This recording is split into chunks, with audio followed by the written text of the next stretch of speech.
Far beyond the bright stars of the inner galaxy, there was a powerful world called Zyphera.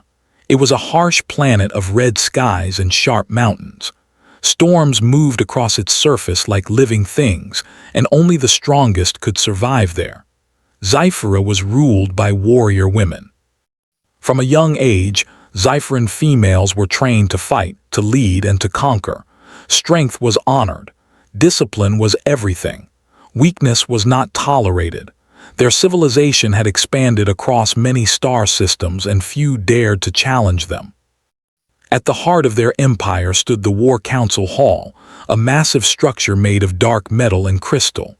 Inside, banners of conquered worlds hung high, each one a symbol of victory. On this day, the council was in session.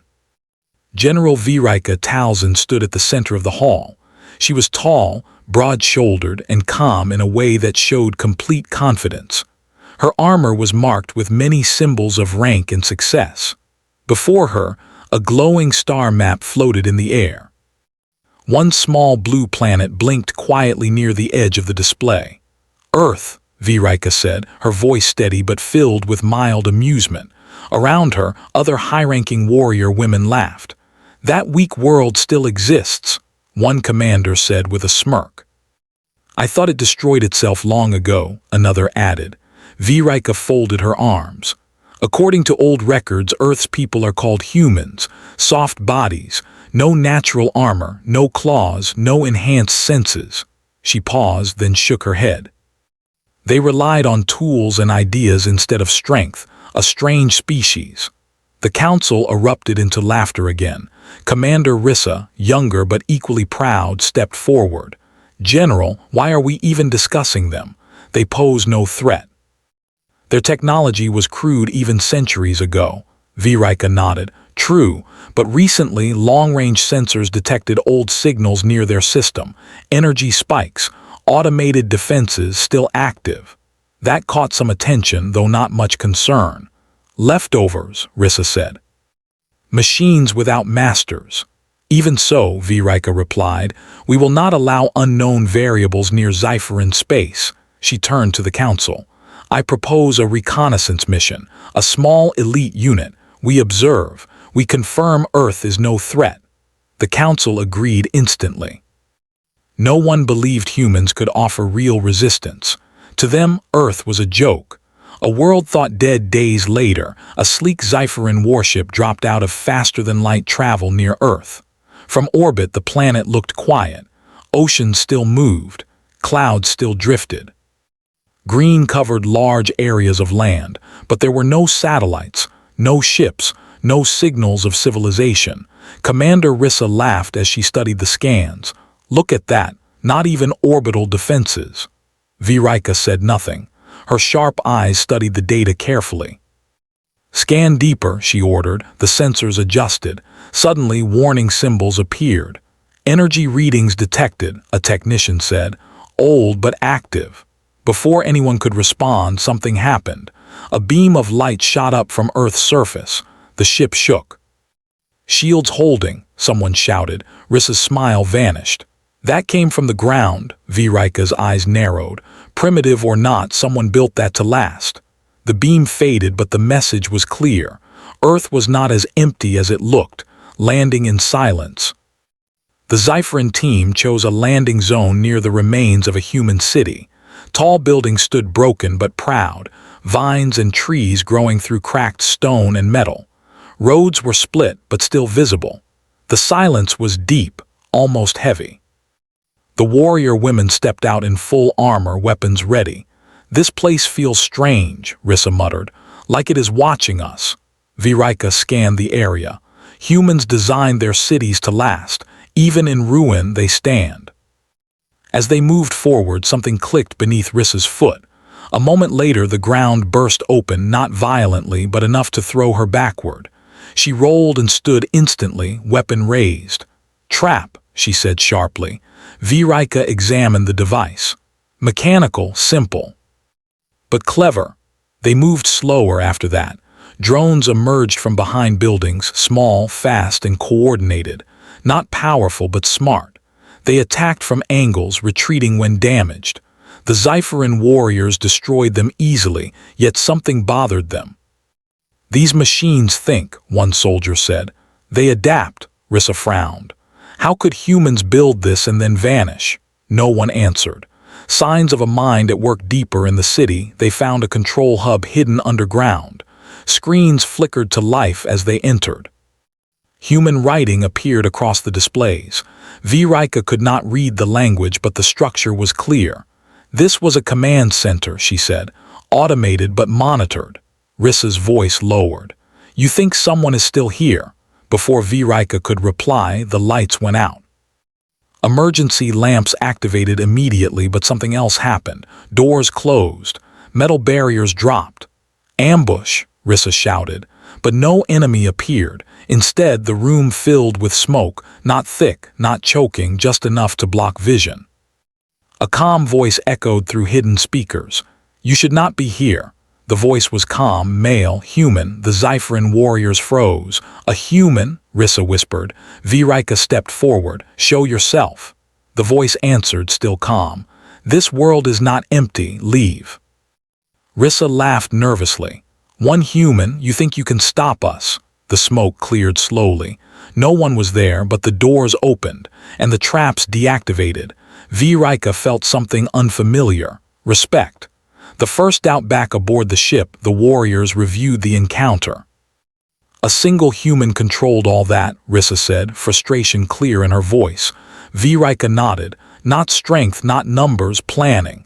She looked at Earth on the main screen. "They did not vanish," she said quietly. "They endured." The mocking laughter from the council hall felt very far away now. Somewhere on that silent planet, a human was watching them. And for the first time in a very long time, the Xiferan warriors realized they might have underestimated Earth. The silent ruins of Earth were not as lifeless as the Xiferan warriors first thought. The air carried a faint hum, not mechanical, not natural, something in between. Something aware. Deep in the heart of the city, a figure watched the intruders. He was lean, strong, and calm. His clothes were simple, designed for movement. He carried no visible weapons, but his eyes were sharp, calculating every step of the alien warriors. His name was Ethan. The human revealed from his hidden perch atop a collapsed building. Ethan observed the Xiferan warriors moving carefully through the streets. Each step they took triggered small, subtle defenses, mechanical traps, automated drones, and pressure-sensitive alarms he had reactivated from decades-old human technology. Ethan knew the aliens were powerful. Their armor was strong, their weapons deadly. But he also knew their minds were predictable. He smiled faintly. "Let's see how clever they really are," he muttered. He pressed a small device in his hand, sending signals to the city's old defense systems.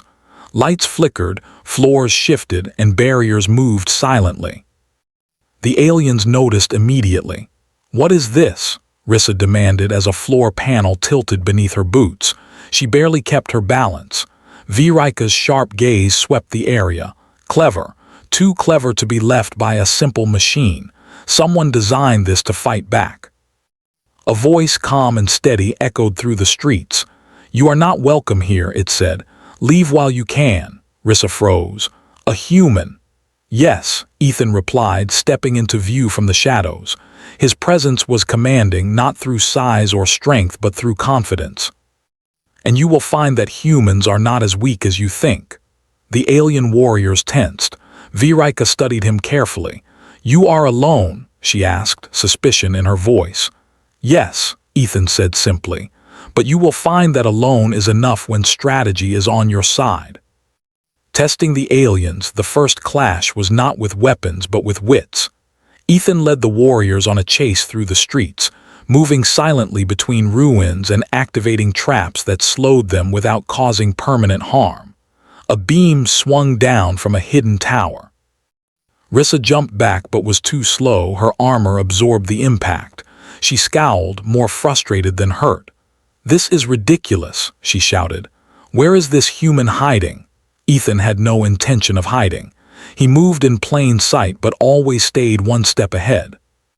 Every trap he activated forced the aliens to think, to adapt, to hesitate. Virika watched him closely. She had faced hundreds of enemies in her lifetime, but never one like this. Ethan was not the strongest. He did not rely on weapons or brute force. He relied on thinking faster, seeing patterns, and using the environment. For the first time, Virika felt a twinge of doubt. Small victories, Ethan led them to a large plaza where the ruins of human buildings formed a maze. Automated barriers moved into place, cutting off escape routes and forcing the aliens to choose carefully where to step. He activated a series of drones, small, fast, and silent. They did not attack directly but created distractions, forcing the aliens to split attention. Rissa growled in frustration. "This is childish, we should crush him." Virika held her hand up. "Number watch, learn, this is how humans fight." For every direct attack the aliens attempted, Ethan had already predicted it. Each move they made triggered a clever countermeasure, turning their strength into frustration. "You are clever," Rissa admitted reluctantly, "but strength will win eventually." Ethan smiled faintly. "Strength alone, not here." The first confrontation. Finally, Ethan cornered Virika near the ruins of what had once been a government building. He stood calmly as the towering Zypherin approached. "You are impressive," Virika said, lowering her weapon slightly.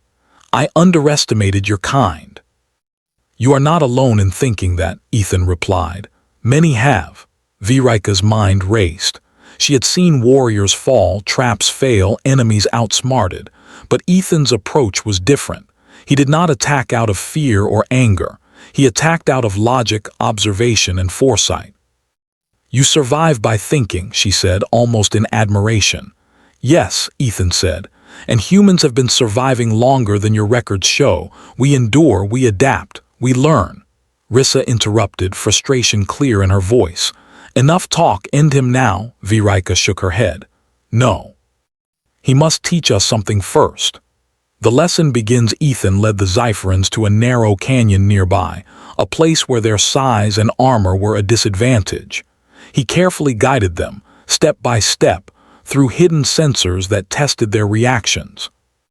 Each obstacle revealed something about the aliens' assumptions. They expected straightforward combat, not clever traps and environmental challenges. Virika noticed how quickly the smaller drones adapted, how Ethan used old buildings as cover, and how he predicted their movements. "He sees everything," Virika whispered. "He understands our thinking." "Yes," Rissa admitted reluctantly, "but he is still one human. How can he manage all this?" Ethan heard her and smiled faintly. "Alone is enough when your mind is sharp." The turning point. The canyon opened into a large plaza filled with remnants of human technology, towers, control hubs, and automated machines. Ethan activated all defenses at once. The Zypherin warriors were forced to fight not with strength, but with thinking. Each step they took had to be calculated. Every move could trigger a trap, a barrier, or a drone attack. Rissa swung her weapon, frustrated, only to find the path blocked by a moving barrier. Virika attempted a strategic attack, only to realize Ethan had predicted her angle. "It is not strength alone that matters," Virika said aloud, almost to herself. "It is foresight, adaptation, and intelligence." Ethan watched calmly, letting them exhaust themselves. "Do not underestimate humans," he said softly. "We survive in ways that seem impossible to others. And we endure when others would fail." Respect grows. By the end of the day, the Zypherin warriors were tired, not from physical exertion, but from constant mental challenge. Every assumption they had about humans had been questioned. Virika looked at Ethan standing calmly among the ruins. She felt something new, respect. "This human is extraordinary," she said quietly. "He is one, yet he commands more than we do. He uses less, yet accomplishes more." Rissa, though still frustrated, nodded. "I see now why our elders warned against underestimating humans." Ethan lowered his device, standing with confidence but no arrogance. "You have seen a fraction of what humans can do," he said. Do not mistake our size or numbers for weakness. There is more to us than meets the eye. The aliens did not answer. They were learning the first real lesson of humility. The ruins of Earth were quiet again, but a tense anticipation filled the air. The Scifian warriors had already learned something remarkable. One human, seemingly ordinary, had outsmarted them at every turn. Yet none of them had faced the full extent of human cunning. Ethan stood among the remains of a collapsed city, calmly watching the alien ship hovering above. He knew the final test was coming. This time it would not be a simple game of traps or chase. This was about showing the aliens the true spirit of humanity, a challenge proposed. Viewership Talzin, the general of the Scifian warriors, stepped forward from the ruined streets, her armor dented but her confidence still intact. Her eyes held a mixture of curiosity, respect, and cautious challenge. "You have proven cleverness," Viewership said.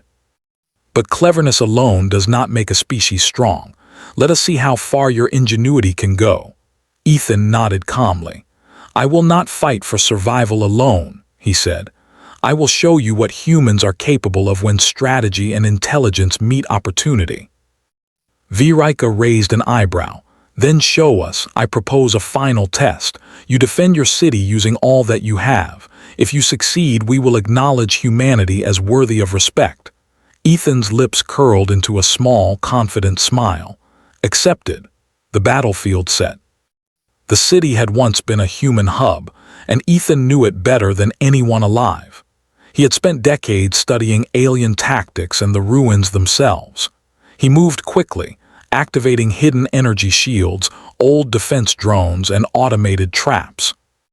The city became a maze of strategic points, each designed to test the alien warriors' ability to think and adapt. Viewership and her team approached cautiously. They had faced one human before, but this challenge was different. The city itself had become a living defense system, and every step forward required careful planning. Ethan moved silently between positions, adjusting defenses and predicting the Scifians' moves. His mind worked like a chess master, seeing dozens of moves ahead. The battle of wits, the first encounter, was subtle. Small drones swooped down, forcing the aliens to divide their attention. Hidden barriers raised, blocking their paths. Pressure-sensitive floors sent gentle shocks, not harmful but distracting. "Everywhere we move, something waits," Rissa muttered. Frustration was clear in her voice. Viewership scanned the area. "It is not strength that defeats us here," she realized. "It is foresight." Ethan stepped into view, his presence calm but commanding. "You see strength in size and weaponry," he said. "We see strength in thinking ahead, in using the world around us. Humans survive by understanding, not only by fighting." The Scifians pressed forward. Every trap Ethan had set tested them. Some forced them to work together, others made them question their instincts. Even the strongest among them, Viewership, felt challenged in ways she had never known. Turning the tide, hours passed. The alien warriors became more cautious. Their initial confidence had turned into respect mixed with frustration. Ethan led them to a large plaza filled with the skeletal remains of buildings, each rigged with subtle mechanisms. Energy beams crisscrossed the area. Walls could shift at a moment's notice. Rissa swung her weapon, but a wall shifted instantly, forcing her to dodge. Another step triggered drones to swarm, forcing her to retreat. Viewership, analyzing everything, realized something profound. "He does not fight us directly," she said quietly. "He fights the environment, the situation. He makes the world itself a weapon." Ethan's strategy became clearer. He was not trying to harm them. He was demonstrating humanity's ability to adapt, to survive, and to turn disadvantages into strength. Respect in action. The aliens could not ignore the truth. Every move they made was countered, every plan anticipated. Yet Ethan did not attack. He demonstrated, he taught, he led. Rissa finally lowered her weapon in exhaustion. This is incredible. How can one human accomplish so much?" Viewership stepped forward, her voice calm but firm. It is not just one human, she said. It is what humans represent. Strategy, ingenuity, and perseverance. They endure when others fail. They adapt when others are rigid. Ethan nodded, keeping his calm demeanor. Humans have survived wars, disasters, and even extinction attempts. We learn, we adapt, we endure. Our strength is not always visible, but it is real, and it is more dangerous than brute force alone. The alien warriors felt it. They felt a mix of humility and awe. A species they had mocked, a species they had considered weak, had just outsmarted them in their own strength-based world. The final test, Virika approached Ethan, holding her weapon lowered. I admit it. You have proven yourself. Your species is not weak. You have endured, outthought, and survived. I respect that. Ethan smiled faintly. I only do what humans have always done. We survive, we adapt, we learn. That is our strength. The other warriors nodded, their pride tempered by the realization that Earth was not a forgotten world. It was a place of cunning, strategy, and resilience. Virika gave a final order. We leave, but we will carry this lesson across the galaxy. Never again will humans be underestimated. A new understanding, the alien ship rose into the sky. The Xiferan warriors watched Earth shrink below them. Ethan stood among the ruins, breathing calmly. He had not fought for victory in the traditional sense. He had fought with intelligence, with planning, and with calm resolve. The alien warriors had arrived mocking and arrogant. They were leaving with respect and caution. Virika spoke to her team one last time. Strength is not only in arms. Intelligence, strategy, and adaptability are just as powerful. We have learned this from one human. Imagine what a species can do collectively with such skill. Rissa nodded, her frustration gone, replaced by admiration. They are remarkable. We were wrong to mock them. Ethan watched the ship disappear into the distance. The city was still, but a new pride filled him. Humanity had survived another challenge. Humanity had earned its respect. He knew the galaxy would remember this day. Humans were no longer underestimated. Humans were formidable. Humans were clever. Humans endured. Epilogue: weeks later, Xiferan scouts would record reports of Earth. The world once thought primitive and weak had shown the galaxy that even a single human could outthink the most feared warriors. In the quiet of his city, Ethan prepared for the future. He knew more challenges would come. The galaxy was vast and unpredictable. But now, humans had a reputation they had truly earned, a reputation for intelligence, strategy, and resilience. And one man had shown the universe the meaning of human strength. Alien warrior women mocked Earth until they met an Earthman, HFY Sci-fi.